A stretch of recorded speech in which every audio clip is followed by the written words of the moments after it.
सभी को मेरा नमस्कार। 18 सितंबर 2025 को जो एसएससी सीजीएल की एग्जाम हुई थी, उसकी तीनों शिफ्ट में से मैं मैथ्स के 15 सवाल आपको आज सोल्व करवाऊंगा। ये सभी 15 सवाल मैं आपको बेसिक कंसेप्ट से समझाऊंगा। तो पहला क्वेश्चन देखिए, ए का 40% बराबर बी का 0.5 बराबर सी का 1/4। तो ए अनुपात बी अनुपात सी क्या है, ये मैं बताना है। देखो, ए का 40% यानी ए का 2/5 में लिख सकता हूँ। 40/100 2/5 आ जाएगा। बराबर बी का 0.5, क्या मैं इसको ऐसे भी लिख सकता हूँ, बी का 1/2 बराबर सी का 1/4 है। तो ए अनुपात बी अनुपात सी हमें ज्ञात करना है। तो क्यों ना मैं इन तीनों को बराबर रखूं, के बराबर। के एक नियतांक है, तो ए अनुपात बी अनुपात सी में निकाल सकता हूँ। यहां से मैं ए की वैल्यू निकाल सकता हूँ, कितनी आएगी 5k/2। और बी की वैल्यू क्या आएगी 2k। और सी की वैल्यू क्या आएगी 4k। के से सारे के कैंसिल हो जाएगा। अब मैं अनुपात निकालूंगा तो यहाँ 5/2 है, यहाँ 2 है और यहाँ 4 है। तो मैं तीनों साइड में क्या 2 से गुणा कर दूं, अनुपात तो वही रहेगा। तो ये 2 से 2 कट जाएगा, मेरा अनुपात आ जाएगा यहाँ पर 5:4:8। ये मेरा आंसर हो जाएगा। इस क्वेश्चन को बेसिक से करने पे इतना इजी है ये। और ट्रिक याद रखोगे तो पता नहीं किसको किससे गुणा करोगे, किसको किससे गुणा करोगे। और जो हमारा क्वेश्चन नंबर 2 है, वो सेम इसी कंसेप्ट पे आधारित है, जो कि साधारण ब्याज का क्वेश्चन है। इसलिए चलते हैं क्वेश्चन नंबर 2 की तरफ। क्वेश्चन नंबर 2 देखिए, एक व्यक्ति ने ₹2200 की कुल राशि को साधारण ब्याज की 3 विभिन्न योजनाओं में 4%, 5% और 10% वार्षिक दर पर 1 वर्ष के लिए निवेश किया।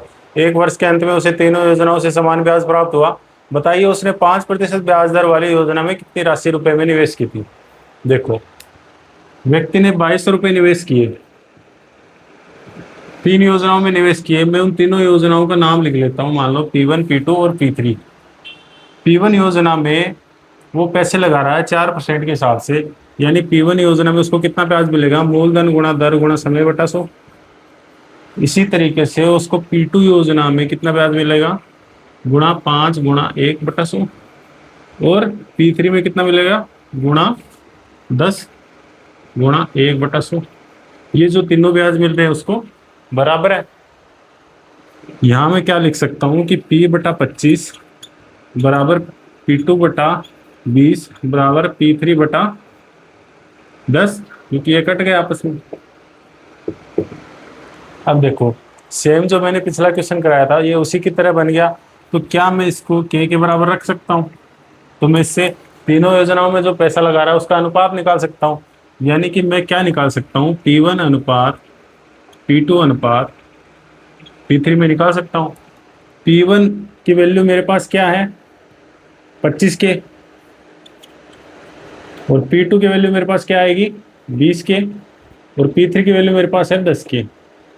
तो मैं इन तीनों का अनुपात बता सकता हूँ क्या आएगा। P1 P2 P3 का अनुपात आ जाएगा 2:4:5। 5×5 = 5 × 20, 5×2 = 10। अनुपातों की दुनिया में वो बंदा इनमें 11 रुपए लगा रहा है। और ये 11 रुपए बराबर है किसके, 2200 के। यानी 11 बराबर 2200 है। तो ए किसके बराबर है, 200 के। और 5% जिसमें वो पैसा लगा रहा है उसमें कितने रुपए लगा रहा है अनुपातों की दुनिया में, 4। यानी 4 बराबर क्या होगा 800। तो 800 हमारा आंसर हो गया इसमें। नंबर 3 देखिए, एक उत्पाद को उसके अंकित मूल्य पर 20% छूट पर बेचा जाता है। इस लेन देन के परिणाम स्वरूप उसके क्रय मूल्य पर 10% का लाभ होता है। यदि अर्जित लाभ ₹300 है, तो उत्पाद को उसके अंकित मूल्य पर 30% छूट पर बेचे जाने पर विक्रय मूल्य क्या होगा। देखो, क्वेश्चन में हमें एक चीज तो दे रखी है कि उसको 10% का लाभ हो रहा है, जो कि रुपए में कितना है 300 है। यानी 10% किसके बराबर है, 300 के बराबर। अगर मैं क्रय मूल्य उसका 100 मानूं, तो 10% का जब लाभ होगा तो विक्रय मूल्य कितना होगा 110। जब 10 बराबर 300 यानी 1 बराबर 30 के है, तो 110 किसके बराबर होगा 3300 के बराबर। यह मैंने विक्रय मूल्य निकाल लिया। ये विक्रय मूल्य किस कंडीशन में है, जब वो अंकित मूल्य को के ऊपर 20% की छूट दे रहा है। अगर मैं अंकित मूल्य x मान लूं, इस पे मैं 20% की छूट दे दूं, तो x गुणा 80/100 लिख सकता हूं मैं। ये किसके बराबर है 3300 के बराबर। जब मैं इसको सोल्व करूँ, 20 चौक 80, 20×5 100, एक्स की वैल्यू क्या आएगी, देखो 800 चौक 3200 और 25 चौक 100, यानी 825 हो गया है। और जब मैं 825 को 5 से गुणा करूंगा तो कितना आएगा 4000 और 25×5 125, यानी अंकित मूल्य उसका 4125 रुपये हो रहा है। अब आगे क्या कह रहा है वो कि इस अंकित मूल्य पे 30% छूट और दे दे तो विक्रय मूल्य क्या होगा। तो इस पे मैं अगर 30% और छूट दे दूं तो इसका 70/100 बेचूंगा।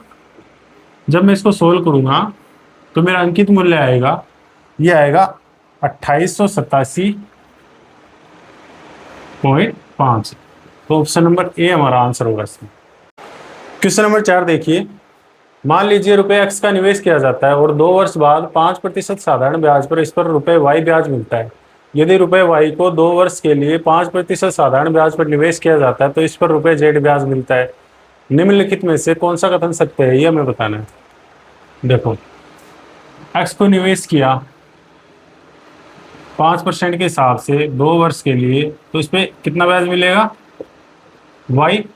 और वाई को निवेश किया 5% के हिसाब से 2 वर्ष के लिए, तो उस पर कितना ब्याज मिल रहा है, जेड। इसको मैं सोल्व करूं, यानी x/10 किसके बराबर है, वाई के, और y/10 किसके बराबर है, जेड के। तो क्या मैं ऐसे लिख दूं कि x की वैल्यू क्या है, 10y। अब देखो, इस इक्वेशन को मैं दोनों तरफ z से मल्टीप्लाई कर दूं तो कोई फर्क नहीं पड़ेगा, यानी xz बराबर 10y गुणा z लिख दूं मैं।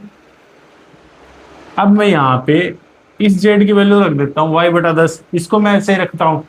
तो xz बराबर 10y गुणा y/10, 10 से 10 कट गया, तो यहाँ क्या आएगा, xz किसके बराबर है, y²। चाहे इसको ऐसे लिख दो, y² किसके बराबर है, xz। तो ऑप्शन नंबर बी हमारा इसमें आंसर होगा। नंबर 5 देखिए, एक बेलनाकार भंडारण पात्र की आधार त्रिज्या 3 सेंटीमीटर है। इसे ऐसे खंडों में डिजाइन किया गया है जिनकी ऊंचाई एक अंगणितीय क्रम में है, जो सबसे निचले भाग के लिए 2 सेंटीमीटर से शुरू होकर सबसे ऊपरी भाग के लिए 10 सेंटीमीटर तक है और कुल 5 खंडों को कवर करती है। पात्र का कुल आयतन क्या है, ये हमें बताना है। पाई बराबर 3.14 का प्रयोग करें। देखो, हमें पता है बेलन का आयतन क्या होता है, πr²h। अब r की वैल्यू तो सीधे सीधे क्वेश्चन में दे रखी है, 3 सेंटीमीटर है। उस बेलन की ऊंचाई हमें नहीं पता कितनी है, लेकिन आपको घुमा फिरा के वो कह रहा है कि वो जो बेलन है ना, वो 5 खंडों से मिलकर बना है और वो 5 खंड में निचले वाले खंड की ऊंचाई 2 सेंटीमीटर है और सबसे ऊपर वाले की है 10 सेंटीमीटर। और ये सभी 5 खंडों की जो ऊंचाई है ना, वो एक अंगणितीय क्रम में है। सबसे नीचे वाले की शुरू हो रही है 2 सेंटीमीटर से, ये सबसे नीचे वाला 2 सेंटीमीटर है, उससे ऊपर वाला दूसरा 4 सेंटीमीटर का है, उससे ऊपर वाला 6 सेंटीमीटर का है, उससे ऊपर वाला 8 सेंटीमीटर का है, और लास्ट का 5वां हमें दे रखा है 10 सेंटीमीटर का है। अंगणितीय क्रम हो गया है। अब क्या मैं बेलन की ऊंचाई निकाल सकता हूँ, इन सारों को मैं जोड़ लूँ तो बेलन की ऊंचाई क्या आ जाएगी, 10 8 18 24 4 28 2 30, यानी 30 सेंटीमीटर बेलन की ऊंचाई आ गई। अब सीधी सी बात है, आयतन निकालूंगा। पाई का मान मेरे को 3.14 लेना है, आर का मान 3 है तो r² 9 हो गया, एच का मान 30 है, तो इसको सोल्व कर लूँ मैं। 9 3 27, 270 हो गया। 270 को मैं 3.14 से गुणा करूँ, 27 81 तो वैसे ही हो गया, 0.14 यानी 810 से थोड़ा ज़्यादा होगा ये। तो 810 से ज़्यादा यहाँ कहाँ है, ऑप्शन नंबर बी है। तो ऑप्शन नंबर बी हमारा आंसर हो गया इसमें। क्वेश्चन नंबर 6 देखिए, एक शंकु को उसके आधार के समांतर एक समतल द्वारा 2 भागों में काटा गया है, जिसमें ऊपरी भाग कुल आयतन का 1/8 भाग दर्शाता है। छोटे शंकु की ऊंचाई का मूल शंकु से अनुपात क्या है, ये हमें बताना है। एक शंकु दे रखा है,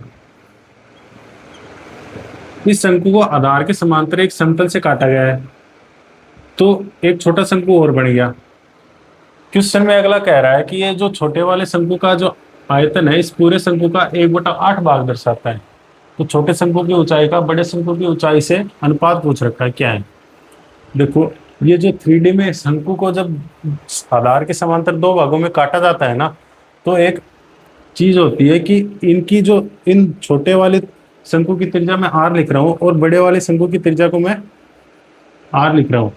छोटे वाले शंकु की ऊंचाई को मैं h लिख रहा हूँ, छोटे h से, और इसके बड़े वाले की मैं बड़े h से लिख रहा हूँ, और छोटे वाले का मैं आयतन लिख रहा हूँ छोटे v से, और बड़े वाले का आयतन लिख रहा हूँ बड़े v से। तो उसमें ये बताया गया है कि जो इनकी त्रिज्याओं का अनुपात और ऊंचाई का अनुपात है, वो बराबर होता है इनके आयतनों के क्यूब रूट के अनुपात के बराबर। तो देखो, r/r बराबर h/h बराबर इनके आयतनों के अनुपात के क्यूब रूट के बराबर होता है। यानी छोटे शंकु की ऊंचाई और बड़े शंकु की ऊंचाई किसके बराबर है? क्यूब रूट, जब ये जो इसका आयतन बता रहा है कि इसका 1/8 भाग है, अगर मैं इसका पूरे का आयतन 8 मान लूं तो इसका आयतन 1 है, यानी कि v अगर 1 है तो ये 8 है। तो इसको मैं क्या लिख सकता हूँ? 1/2। क्यूब रूट 1 की वैल्यू 1 ही होती है और क्यूब रूट 8 की वैल्यू 2 हो गई, यानी कि छोटे शंकु की ऊंचाई और बड़े शंकु की ऊंचाई का अनुपात मेरे पास कितना आ गया? 1:2। 1:2 हमारा आंसर हो गया। क्वेश्चन नंबर 7 देखिए, एक समकोणवर्तीय शंकु को उसके आधार के समांतर एक तल द्वारा दो भागों में विभाजित किया गया है। इन भागों में से एक छोटा शंकु है और दूसरा एक खंड फ्रस्टम है। यदि खंड और छोटे शंकु के आयतनों का अनुपात 7:1 है तो उनकी ऊंचाइयों का अनुपात ज्ञात कीजिए। शंकु दे रखा है हमें, सेम पिछले वाले क्वेश्चन की तरह एक क्वेश्चन है। इसके आधार के समांतर एक तल द्वारा इसको काटा गया है, तो एक छोटा शंकु बना और ये खंड एक बना। तो इस खंड और इस छोटे शंकु के आयतनों का अनुपात हमें दे रखा है 7:1, यानी इसका आयतन मैं अगर 7 मानूं तो इसका आयतन 1 है। तो बड़े वाले शंकु का आयतन मेरे पास कितना आ जाएगा? 8 आ जाएगा। अब हमने पिछले क्वेश्चन में पढ़ा था कि छोटे वाले शंकु की ऊंचाई और बड़े वाले शंकु की ऊंचाई का अनुपात क्या होगा? क्यूब रूट छोटे वाले शंकु का आयतन बटा बड़े वाले शंकु का आयतन, यानी छोटे वाले शंकु की ऊंचाई और बड़े वाले शंकु की ऊंचाई का अनुपात क्या आ जाएगा? क्यूब रूट 1/8 यानी 1/2। अब यहाँ से छोटे वाले शंकु की ऊंचाई 1 आ गई और बड़े वाले शंकु की ऊंचाई कितनी आ गई? 2 आ गई। तो इसका मतलब जो ये खंड है ना, इसकी ऊंचाई कितनी आएगी? इस बड़े वाले शंकु की ऊंचाई में से मैं इसकी ऊंचाई घटा दूं तो 2 - 1 बराबर इसकी ऊंचाई क्या आ गई? 1 है। इसकी भी ऊंचाई 1 है और छोटे वाले शंकु की ऊंचाई 1 है। तो खंड की और छोटे शंकु की ऊंचाई का अनुपात क्या आ जाएगा हमारे पास? 1:1। तो ऑप्शन नंबर ए हमारा आंसर। नंबर 8 देखिए, एक छिन्नक बनाते हुए एक लंबवर्तीय शंकु को उसके आधार के समांतर काटा जाता है। मूल शंकु की ऊंचाई 30 सेंटीमीटर है और कट शीर्ष से 10 सेंटीमीटर की दूरी पर काटा जाता है। छिन्नक के आयतन और पूरे शंकु के आयतन का अनुपात क्या है ये हमें बताना है। देखो, एक शंकु दे रखा है, इस शंकु को आधार के समांतर काटा जाता है, तो यहाँ एक छोटा शंकु और बन गया। अब ये क्वेश्चन भी जो पीछे 2 क्वेश्चन कराया है उसी की तरह है, बस थोड़ा सा लैंग्वेज चेंज कर दी। देखो, क्वेश्चन में अगला कह रहा है कि ये शंकु काटने की वजह से एक छिन्नक बना रहा है।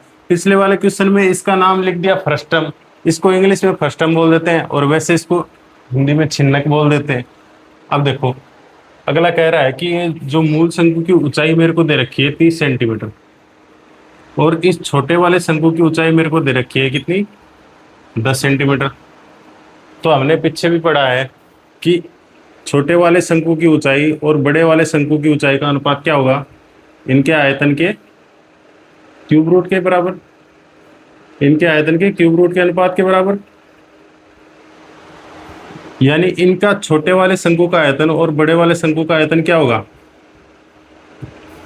इनकी ऊंचाइयों के अनुपात के क्यूब के बराबर। मैं अगर दोनों साइड में क्यूब कर दूं तो ये छोटे वाले शंकु का आयतन और बड़े वाले शंकु का आयतन का अनुपात आ जाएगा मेरे पास। अब छोटे वाले की ऊंचाई हमें 10 दे रखी है, बड़े वाले की 30 दे रखी है, इसका क्यूब करना है तो क्या आएगा? 1/27।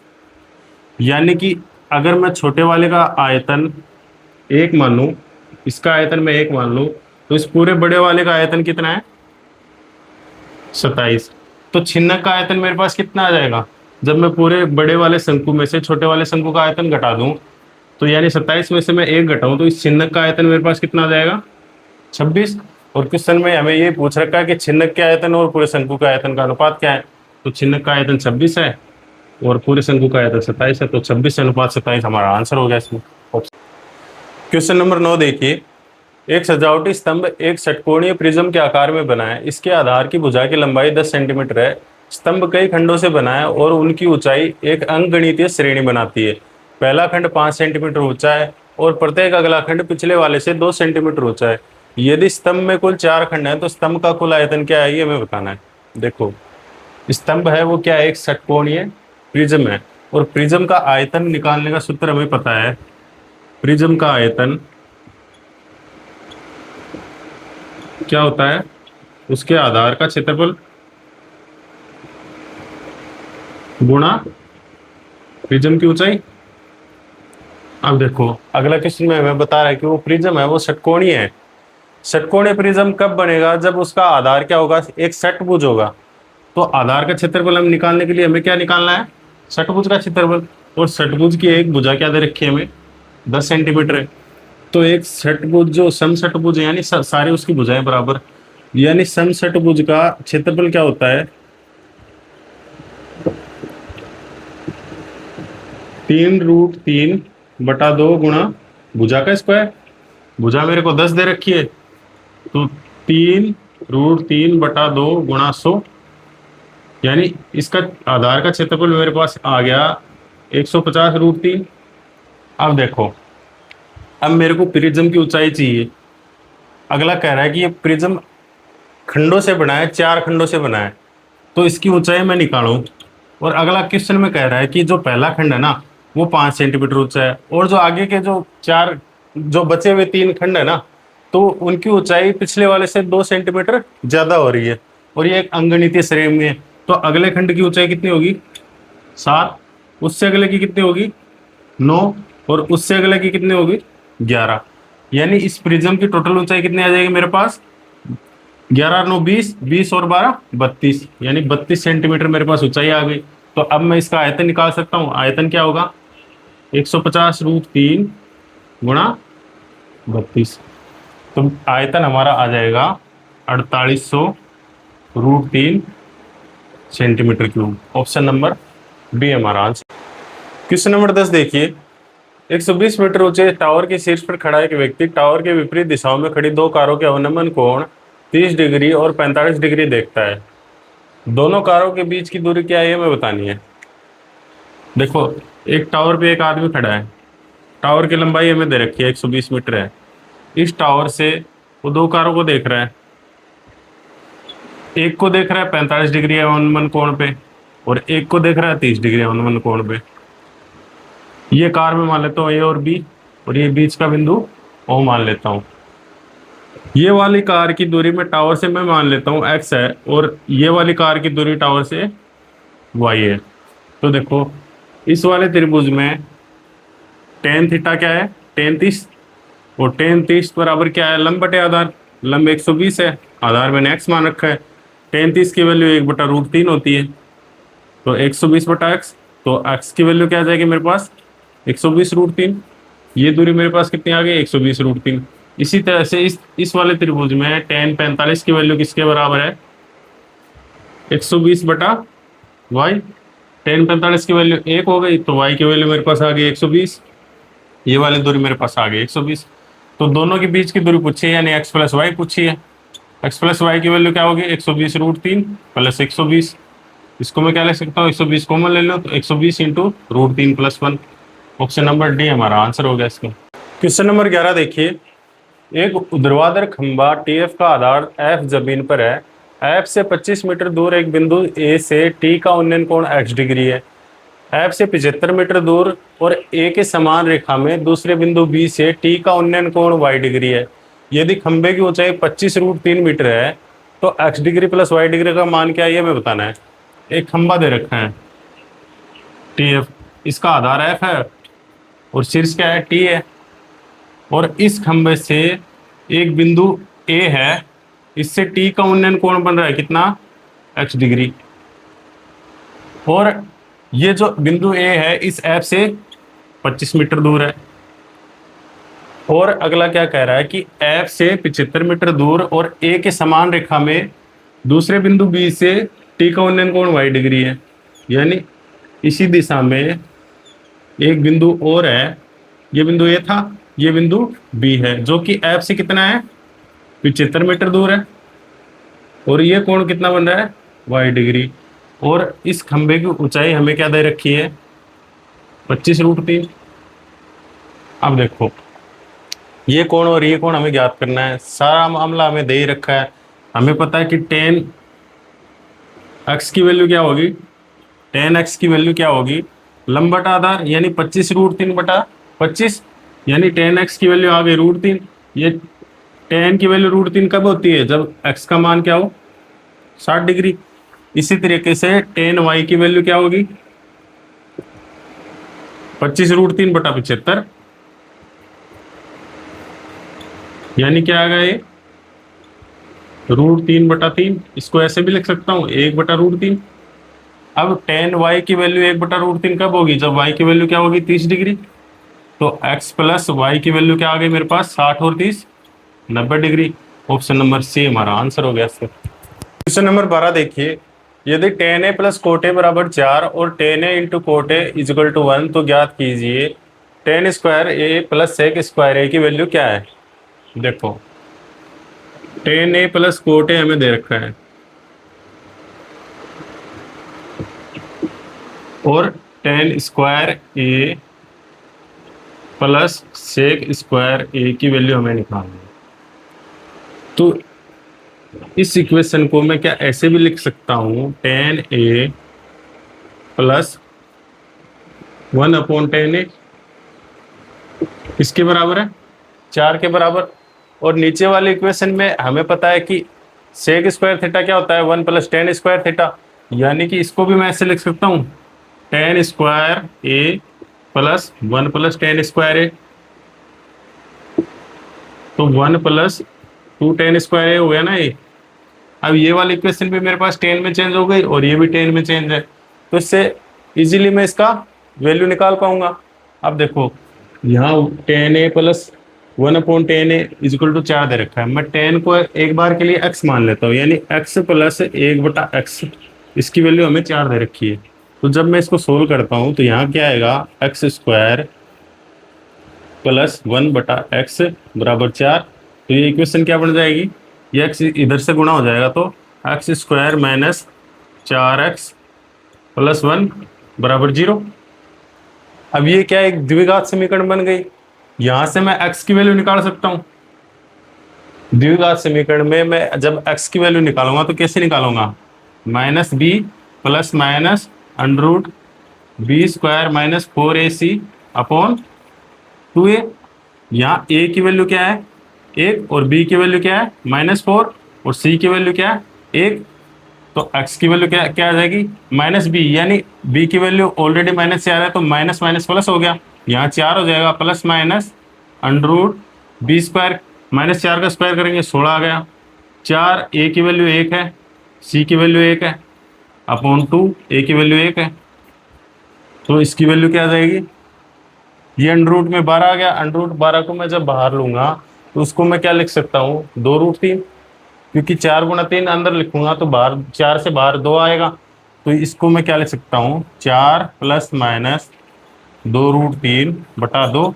तो इसकी वैल्यू क्या आ जाएगी मेरे पास 2 प्लस माइनस 2√3, 2 प्लस माइनस √3। इसकी वैल्यू मेरे पास 2 प्लस माइनस √3 आ गई। तो मेरे को यहाँ माइनस में तो कहीं वैल्यू दे नहीं रखी, तो इसकी वैल्यू क्या आ जाएगी 2 प्लस √3।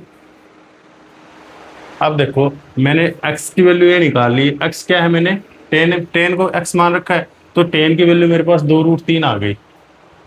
अब जब मेरे पास tan की वैल्यू 2√3 आ गई तो इस इक्वेशन में सीधा सीधा लिख दूं ये किसके बराबर है 1 प्लस 2 इंटू 2 प्लस √3 का होल स्क्वायर।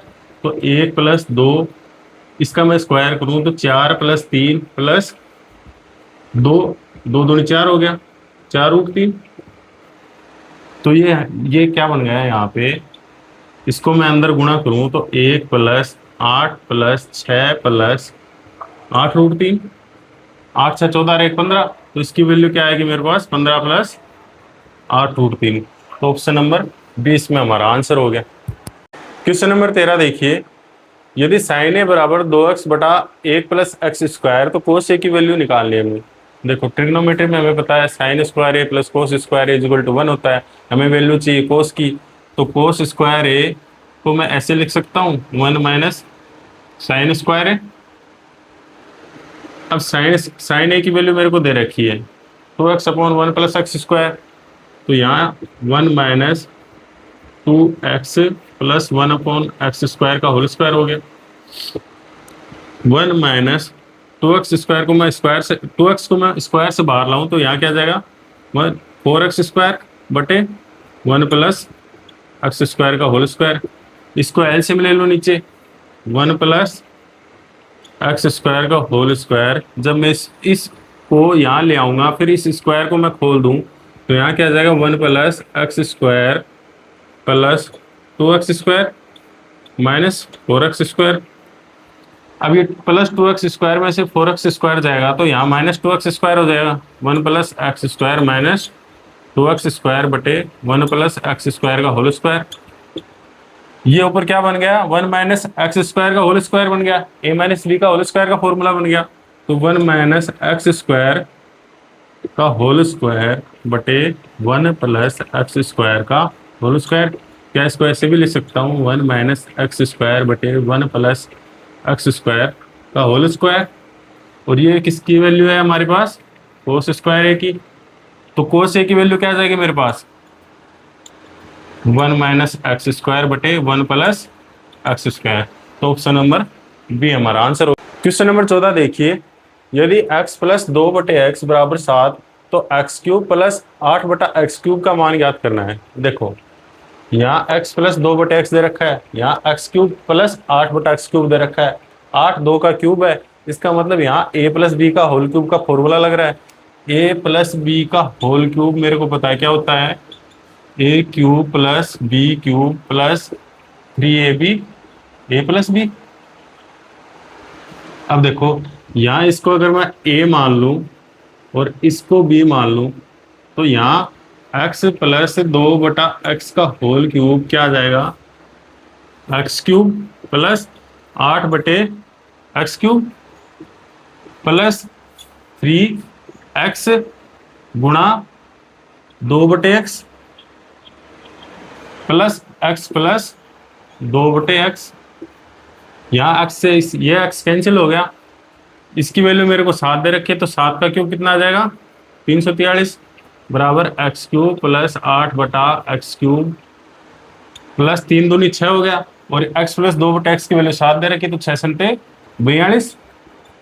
तो इसकी वैल्यू मेरे पास क्या आ जाएगी एक्स क्यूब प्लस 8 बटा एक्स क्यूब की वैल्यू क्या आ जाएगी मेरे पास 343 में से मैं 42 घटा दूँ तो क्या बच जाएगा 301। ऑप्शन नंबर बी हमारा आंसर हो गया इसमें। क्वेश्चन नंबर 15 देखिए, अंडर रूट में दे रखा है 5776 माइनस कर रखा है अंडर रूट 4761, पूरे को गुणा कर रखा है 1/2 से, तो इसकी वैल्यू निकालनी है हमें क्या है। अब या तो आपको 1 से 100 तक के स्क्वायर याद हो या फिर आपको वर्गमूल निकालने की ट्रिक का पता हो। तो ये अगर ये ट्रिक पता होगी मेरे को तो मेरे लिए ज़्यादा इजी रहेगा और टाइम भी बचेगा। अब देखो ये वर्गमूल निकालने की सही ट्रिक क्या है वो आपको मैं बता रहा हूँ। देखो 5776 का मेरे को वर्गमूल निकालना है तो इसके मैं 2 पेयर बना लेता हूँ। लास्ट वाला डिजिट क्या है यहाँ पे 6 है, तो 1 से 10 तक का जो स्क्वायर होता है उसमें कौन सी संख्या में लास्ट वाला डिजिट 6 आता है। तो एक तो 4 के स्क्वायर में लास्ट का डिजिट 6 आता है और 6 के स्क्वायर में लास्ट का डिजिट 6 आता है। अब यहाँ देखो 57 के नज़दीक, 57 के सबसे नज़दीक इससे कम परफेक्ट स्क्वायर कौन सा है 49 है, और ये किसका स्क्वायर है 7 का। तो यहाँ मैंने दोनों तरफ 7 7 लिख लिया। अब मेरा आंसर होगा इन दोनों में से एक संख्या होगी, तो इससे ज़्यादा परफेक्ट स्क्वायर इसके नज़दीक कौन सा है 57 के नज़दीक 64 है। अब मेरे को ये देखना है कि ये छोटी वाली संख्या और बड़ी वाली संख्या में किसका गैप 57 से कम है। तो इसका गैप 57 से कितना है 49 का गैप 57 से 8 है और 64 का गैप 57 से कितना है 7 है। तो बड़ी वाली संख्या का गैप कम है तो मेरा बड़ी वाली संख्या यहाँ पे आंसर होगी। इसका वर्गमूल मैंने निकाल लिया 76 है। ऐसे ही मैं 4761 का वर्गमूल निकालूं तो इसके 2 पेयर बना लूं। और कौन सी संख्या ऐसी है जिसका 1 से 10 में जिसका वर्ग का लास्ट डिजिट 1 है, तो ऐसी संख्या एक तो 1 है और 9 है। अब देखो 47 के नज़दीक इससे कम परफेक्ट स्क्वायर कौन सा है 36 है, यानी यहाँ 6 6 लिख लिया मैंने।